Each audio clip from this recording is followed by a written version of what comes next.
is here.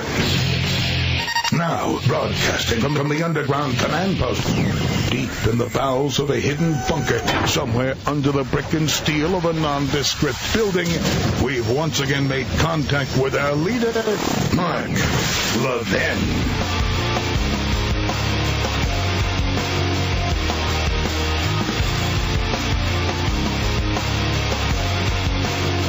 Hello, my friends. This is Hour 2. I'm Mark Levin. Our number, 877-381-3811. 877-381-3811. You want to hear something else that's funny about the Constitution? All you law school students at Widener and Chris Coons, the bearded Marxist in Delaware, and Harry Reid. Yeah, Harry Reid's pretty good. Harry Reid, the moron senior senator from Nevada. And how about Plugs, the dummy as vice president? The Commerce Clause. Now that's a very interesting clause in the Constitution. It's just a little bit longer than the Establishment Clause in the First Amendment. So it may be very, very confusing to you liberals. Let me read it to you, because this is the clause you're using primarily to justify the individual mandate, where you believe the federal government has the power under the Commerce Clause to order private individual citizens to purchase private insurance policies from private businesses, even if I don't want to. Let's read it, shall we? Article 1, Section 8, Clause 3. The Congress shall have the power, ready? To regulate commerce with foreign nations and among several states and with the Indian tribes. Wow! With foreign nations, among the several states, and with Indian tribes. Let's see. I'm not a foreign nation. I'm not a state, and I'm not an Indian tribe. Well, that would seem to leave me out.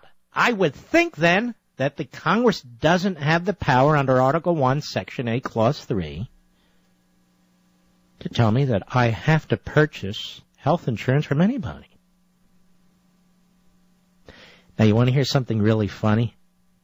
Obama, Biden, Harry Reid, Chris Coons think that provision empowers the federal government to tell us to buy health insurance, because they say that our not buying health insurance is economic activity.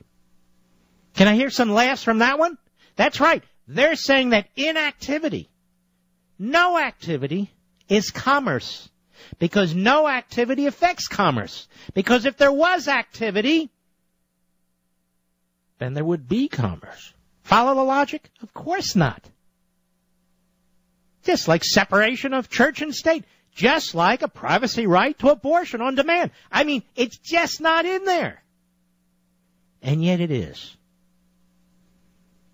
Your government is going into federal court after federal court and arguing that provision, as simple as it seems, empowers the government to push you around.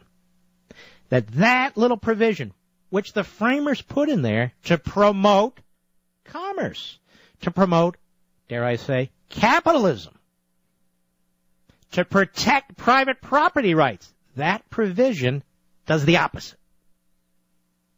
That provision compels you to comply with a government mandate to take your money, to enter into a private contract with terms and conditions set by the government with an insurance company, whether you like it or not, and whether they like it or not. Now, the libs tell us it's right there in black and white. Isn't this laughable? Shouldn't we be having a gut laugh over this one? I'm emphasizing this to show you what a bunch of frauds these people are, and what a bunch of frauds these reporters are in the media, who simply do not understand the Constitution or its history. But they go along for the ride with the left. They go along with it because they like it, because they agree with it. Never in our history, never has a president of the United States or a Congress of the United States even attempted what this president and this Congress have attempted. Never in our history.